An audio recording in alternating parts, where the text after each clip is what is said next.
Cincinnati 911. What is the address of your emergency? I called 911. They would come whenever that I would fall. When 95-year-old Eloise lived alone at her College Hill home, she relied on Cincinnati firefighters and paramedics from Station 51. She called 911 at least once a month. I called them a many times, and they were helpful. It's a firefighter's job to be there at a moment's notice when someone is in crisis.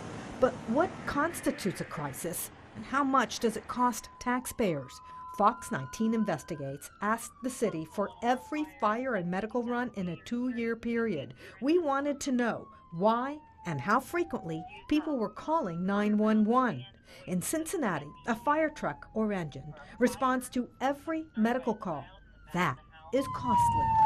While EMS has generated about $20 million in revenue between 2011 and 2013, the city hasn't collected the lion's share, $17.5 million, money the city assumes it will never recover.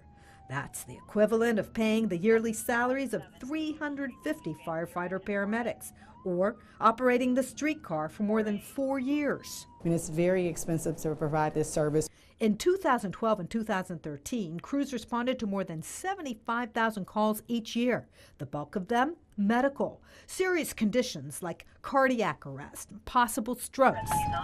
But crews also rushed to thousands of sick cases for hiccups, toothaches, earaches, and unspecific problems, many that might have been better treated at a doctor's office. Medics also attended what they call frequent flyers, like Eloise with chronic issues. Cincinnati Fire Chief Richard Braun. You just never know. You can have a frequent flyer and you go maybe 5 times, and this is nothing. But then again, it's the 6th time you go that they're actually sick. And could be life-threatening.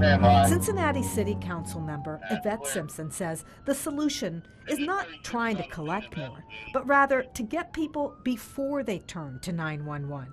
It's called community paramedicine. It's a good compromise. So we want people to use 911 if it's an emergency. We want them to use something else if it's not. That something could be referrals to specialized services, or in the case of seniors like Eloise, in-home visits. In any little thing that they can't do, they will call 911. And so I think it would be a good thing rather than sending the big truck out. The big truck no longer comes to Eloise's house each month. Her family has moved in to help her. Emergency sirens now replaced by a much sweeter sound.